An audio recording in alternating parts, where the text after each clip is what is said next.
I figured that had I not come forward and put my face forward, um, what would the next woman do? Victims out there, not even related to this case, but just period, who doesn't have the courage or hasn't had the courage to stand up and say, hey, me too. And so ultimately that's the goal. It's okay to come out and say, you're a victim of this as well. And maybe we can be survivors together. Hey, what's up? It's your girl Neek, and you're tuned in to Neek at Night.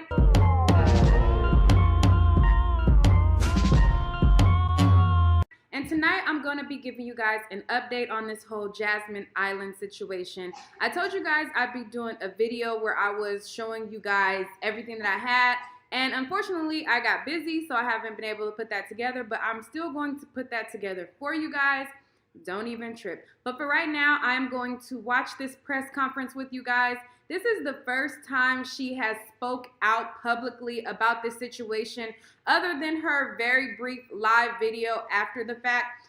This is her sitting down with her attorneys, talking to people, answering questions, and her attorney going over some of the details of the case and talking about the reasons why she was able to hold her phone in her hand, why she was able to, have all of these things. So he's going to go over this in this press conference, and you'll see her speak out. So let's get into it right now and see what's going on, what the lawyer has to say, and things of that nature. So let me pull it up on the screen for us to watch, and let's watch it together. Okay, so this is her lawyer, and then you can see her down in the corner. Let's roll it. Opera nightclub without a lawsuit. Okay, so what he said before that was he tried to reach out to the nightclub without a lawsuit. So this is him, continuing on from there. So he's saying that, he tried to reach out to them and they did not respond. So now they are going forward with suing the club in this matter. So let him say the rest. I wanted to handle this civilly, peacefully, see if there was any way we could just talk. An idea I had was doing a Me Too event at Opera Nightclub and avoiding a lawsuit, seeing how this can get resolved. But what we were met with is silence. We were ignored. None of my phone calls were returned. None of my emails were returned. None of our letters were even returned. They did not have the decency to even apologize or reach out to Miss Eiland. Okay, so he's saying that they didn't have the decency to reach out. I don't know. I mean, he's their lawyer, so they didn't reach out to him. They didn't reach out. But I do remember them putting out a statement in regards to this situation and telling the police that they were fully cooperating in the matter. And so I did see statements from them in regards to this. So, but I guess what he's saying is they didn't formally reach out to her. But, I'm going to be pausing this, so y'all probably going to get a little mad. But hey, it is what it is. I got to break this up because that ain't my video. But yeah, so that's that. So if that's the case, then we're going to file a lawsuit, especially when we had so many people that worked at Opera or were there that night reaching out to us, telling us what really happened that night. And what happened is shocking. A very experienced ownership group based out of Vegas has taken over Opera. And from what we hear and what we have reason to believe from our investigation, they had 1/4 the amount of security personnel working on the night of this incident. And this wasn't just a club night.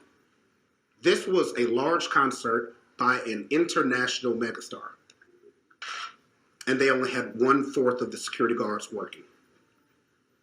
Now, is there a problem with it being a hip-hop event? Did they not care? We'll find that out. But we know for a fact all of the security guards were not working, were not paid to work, and they knew this ahead of time because the tickets were pre-sold.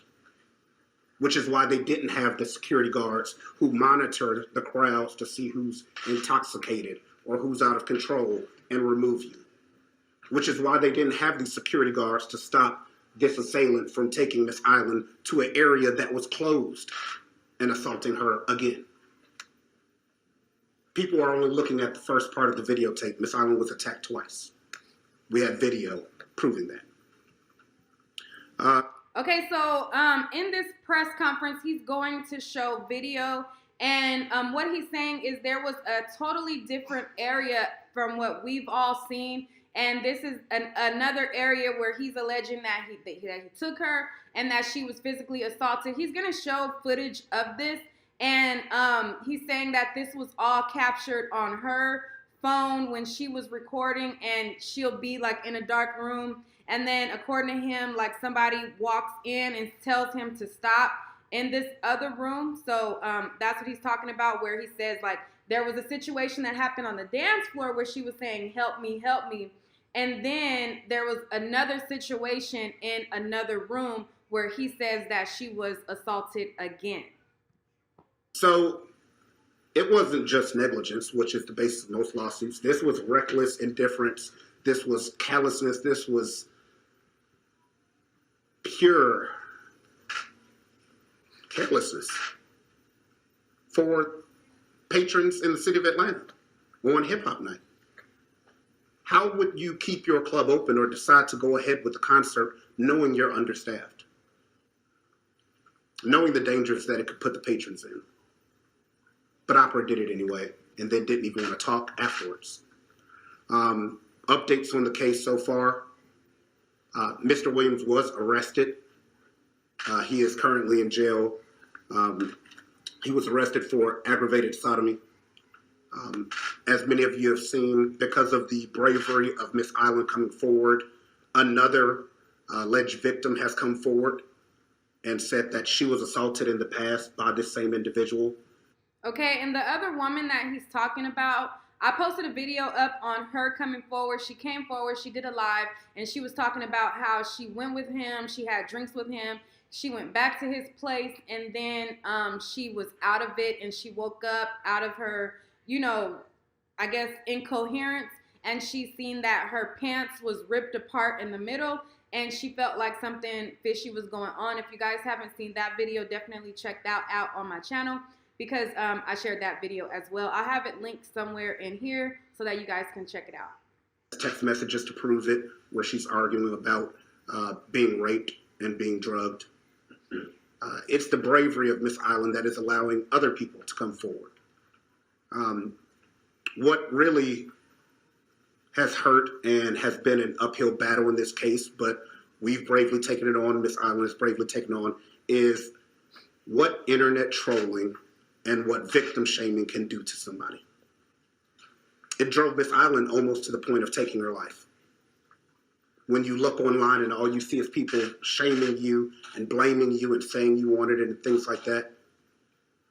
But we didn't allow that to happen. And Miss Eiland said she was going to come forward and stand up and thank the women that have stood up for her and the men that have stood up for her and the celebrities that are now coming out and standing up for her. Because this has to stop. Believing a woman, waiting for the evidence, that's fine. But trying to attack someone and shut them up, that's not going to happen. Miss Eiland does have a few words before we continue. Before I start, I do want to say that I don't want to address any of the details of the night in question. I do want to thank all of my supporters and all the other women that has come forward that alleges any sexual assault involving this same gentleman. And as far as the victim shaming and the bullying, I just want to let you guys know that I won't tolerate it. I'm not going to put up with it. And that I'm going to continue to fight. I'm a victim, but I'm a survivor as well. So, and just want to thank everybody, and that's it. To clear up a few facts in the situation, because that is what the typical basis is, where people run off with things that they have no idea what's going on. They're totally wrong in their assessment of the facts. Let me show you one. Okay, so right here is where he starts to show her phone and how she was able to keep the phone on her hand. She had a phone and it had like a, you know, like one of those, you know how different phones have like different stuff where you can hold it with better grip. So hers had like this lock or this like loop on there so that it was able to loop and hook onto her hand. I think I have to move the screen over a little bit more, and I'll be out of the frame when he shows this part so you guys can see what he has up on the screen. A few things. Everyone has questioned how was it that Miss Eiland was able to hold on to her phone while this is going on. It must have been made up. Who would hold on to their phone? As you'll see, her phone has a lock on it. It has a grip around her finger. So while she was filming the incident, she couldn't drop her phone. She wasn't holding on to it for the fun of it. It was hooked to her hand, which is why it's everywhere filming and the video moves around. It's looped to her hand. The police also have possession of this.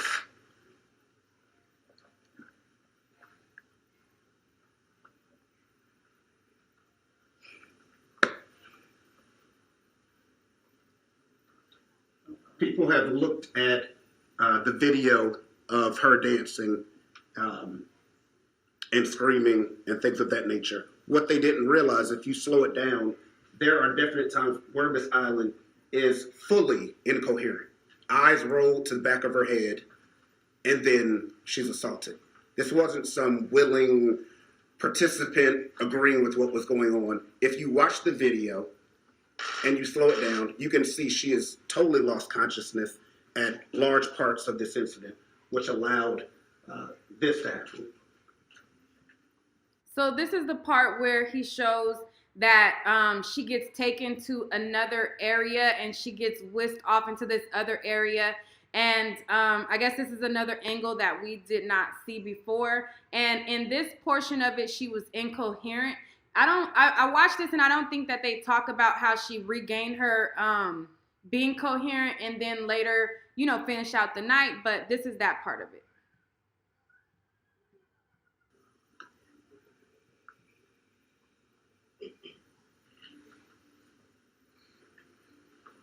As you'll see here, which was a major violation by the club, the assailant was allowed to carry her away to a back room. You'll see this is him carrying her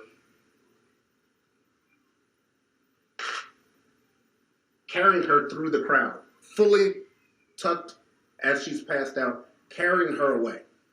Now, per club policy, and per every standard in the industry, security intervenes if a person is too intoxicated or drugged or inebriated. They take possession of the person. You don't carry someone out of a club. But yet, this was allowed to happen because they did not have security there. That's the failures of this club. That's the failures of this club. And lastly, once again, to get this situation off of everyone focusing just on the dance floor scene, this, ladies and gentlemen, we've had it professionally subtitled, is the back room in opera on their patio, which you are not supposed to be in.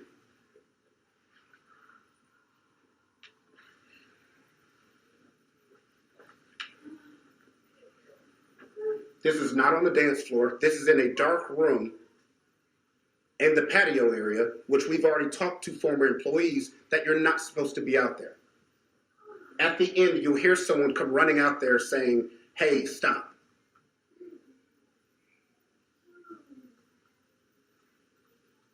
Unknown man finally comes and says, "Stop." This is not on the dance floor. This is where he carried her to afterwards. I saw his statement saying he carried her to her seat. That's a lie. He carried her to this darkened area where we also have reason to believe the security cameras weren't working. So thank God she was on Facebook Live. So it was two incidents, not just the dance floor situation. So that's the danger of the club. Everyone wants to say, oh, you're just looking to sue somebody. That is not accurate.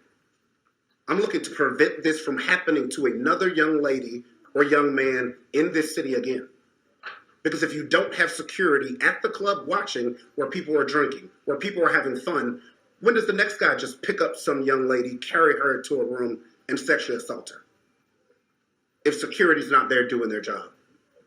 Yeah, I agree with him on that part. I feel like security definitely needed to be stepping it up a notch, especially being that it was a hip hop concert. It wasn't just a regular club night. But I kind of disagree with him on the part where he says people don't carry drunk people out. I've been to clubs all the time, and if people are assumed to be together, then I think that it's normal to assume that somebody is a friend and helping a friend out if they're drunk or intoxicated. Normally, you don't see security carrying drunk people out. Normally, when I'm in the club and I see people that are overly intoxicated, their friends are normally the ones who are taking them out because they've had one too many drinks. So I think that might be an argument for the defense because they were together all night long. It wasn't like, like a random thing. Like, people observed them together all night long. But I do get what he means. If there was more security to like be on alert and be prowling this area to see something, they might have been able to catch on to this a lot sooner. But yeah, that's the only part that I kind of disagree with. But I'm gonna let him finish talking and giving the press conference. And yeah, y'all know I gotta pause it. Gotta, what I'm saying, gotta give my little 2 cents here and there. So what I'm saying, I know somebody cursing me out right now. Play the video. No. Okay, I'm about to play it. Don't stall me out. I'm about to play it. But I guarantee you, after this lawsuit, security will be picked up, not only at Opera, but at all of these clubs. There's absolutely no way this should have happened. I have had employees call me bursting in tears, screaming that this should not have happened. But they knew security was inadequate. But yet, hey, it's hip hop night. Oh, it's R&B night. It doesn't matter. What matters in the city of Atlanta? And I understand it's a new group that just bought Opera, based out of Vegas. Doesn't matter. That's not how we operate in this city. You will have the same type of security you have at the other types of events. Or don't have the concert. Other than that, any general questions? When did the new company take over? 3 months ago. Oh, wow. When you said 1/4 of the security was working, is that 1/4 that was required or 1/4 that normally works? Both. We've talked to people in the industry that know exactly how many security guards should be working, especially for a concert where you should have increased security. August Alsina is a huge draw. Pre-sold tickets. And for you to have a handful of security guards when it takes at least 4 to work one door is pure insanity. But they've been reaching out, and we've just been forwarding that information to the proper authorities. One of the individuals that did reach out actually has gone and filed an official police report, and a full investigation is taking place in that incident where she alleged she went out, had just 2 drinks with them, and woke up and had been assaulted. Ms. Eiland, can you talk about coming forward and how you came to that decision to come forward? And typically, news organizations don't name or show the face of alleged sex crime victims. Okay, so I guess it's kind of hard to hear her, but she's telling her to talk about coming forward and kind of like what gave her the strength to come forward. And I think she also said something about like her being the face of sex crime victims. So I'll let Ms. Eiland respond. This is a pretty bold step you're taking. Can you explain your train of thought as to some of these? I mean, now or well, it did take a while, and I figured that had I not come forward and put my face forward, what would the next woman do? I can't say that this won't happen again, and I can't say that it will, but I know that I don't want to be the face of sexual assault. Let me clear that. but I would like to be the face for the next woman that gets assaulted. She needs to know that it's okay to stand up against cyberbullying. It's okay to stand up against victim shaming. And so that's what ultimately gave me the courage to stand up and go publicly. Can you tell us what, we saw that you just got upset and walked out, and trust me, we're not here to, we don't want that to happen, but can you just explain why? I've been kind of living under a shell. I'm not gonna lie, I've been under a rock. My Chris and Josh have been so good with making sure that I'm staying off the media, that I'm not in comments, and I've been following that. So, hearing the details, just kind of made me relive everything. So, What do you want to see happen after you made this courageous step to come forward? What's your ideal situation? I'm sure there's a So I guess what she also just asked her was, what does she want to see happen? What's her ideal like outcome of the scenario? And again, I'm just recapping because what they're kind of like hard to hear. victims out there, not even related to this case, but just period, who doesn't have the courage or hasn't had the courage to stand up and say, hey, me too. And so ultimately that's the goal. It's okay to come out and say, you're a victim of this as well. And maybe we can be survivors together. Would you have filed a civil suit if the Todd would have done a YouTube event with you? Did you file a civil suit? So then they want to know if she's going to file a civil suit, and then her lawyer interrupts that, and he starts to answer questions for her. Would have been our decision. I said that lawsuit, all the legal questions would have been our alley. So, Chris, what are you asking for in the suit exactly? What are you hoping to get done? Number one, we want to find out why this happened. I just can't fathom why you would have a huge, massive concert with a handful of guards when you normally have quadruple that amount. What if there had been a shooting or a fight inside or a fire or anything? How many people would have died? And then what? Just, okay, well, guess we didn't have enough guards. But you knew ahead of time how many guards were coming. You knew ahead of time this was a big planned, massive concert. And we've heard this is not the first time that they started having staffing issues or security issues. I want to know why they don't care and what will be the remedy for that. Hip hop events or R&B nights at clubs will not be treated any differently than the big mega EDM or alternative nights. It's just not going to happen. Not in this city. Was the plan to fly out to St. Louis the very next day was already planned? The next day was to St. Louis? I drove. Was that planned? Not immediately, no. I sat for a while. And then I decided to get on the road after. I wanted to go.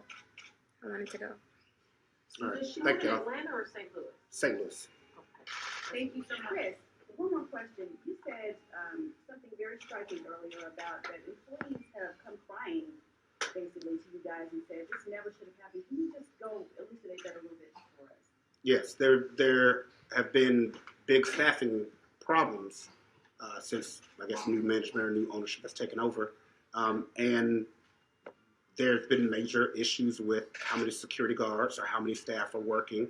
It's not just an issue with security. Even if you are having people work in the VIP area, which is where they were dancing near, there would have been, if the club was fully staffed, VIP hosts or VIP employees near the area that would have seen, that girl looks like she's half unconscious. I hear someone next to me say, he effed her to sleep or did X, Y, and Z. Let me get security. A coat check person would have seen a man carrying a little girl out into the patio and would have said, hey, security, you need to go here. Kind of hard to do that when you don't staff it. But, like I said in the beginning, they chose profits over protecting, the people of Atlanta. And that's fine, but this is the last time that'll happen.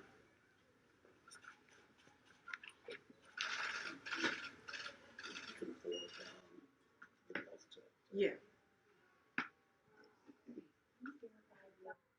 So that was the press conference, and I agree that they should have been staffed, but there are certain parts of it that I feel like can be argued because, and this is not to victim shame, victim blame, or anything like that. It's just critical thinking, and it's just like, I don't know. I wouldn't want to say, I don't know if common sense is the word, but I looked at all of the stuff that was going on, and yes, it is something to say like, oh, let's alert somebody if we see somebody incoherent. But if you look at the video footage, she was not incoherent for that long.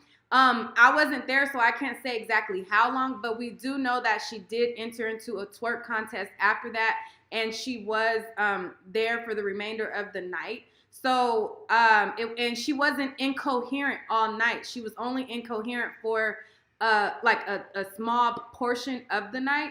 So, I get what he's saying because they should have had staffing there that was adequate for the size of the crowd.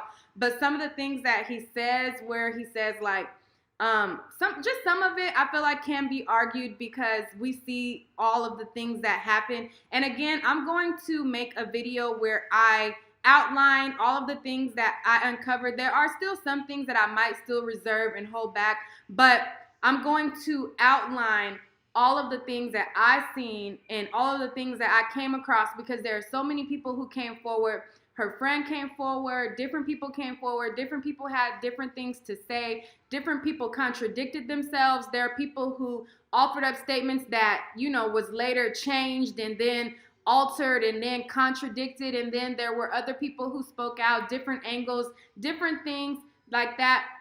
And so, like I said, I'm going to put together a video and compile all of those things together for you guys. I'm going to try to work on that tonight. I was supposed to put this video together last week or maybe even 2 weeks ago, but my birthday came up and other stuff came up. And this was something that it's going to take me a lot of time to piece together. Like I got to put this together and that together and, put all of the pieces together. And because it was going to take me so much more time for this particular thing to put everything together how I wanted to put it together, I just did other things that like was a little bit quicker to put out. But I'm going to still put that together for you guys, and I'm going to have that posted up very soon. And hopefully I get it done tonight. I don't want to make no promises, but hopefully I'll have it done tonight and I can show it to y'all by tomorrow, hopefully.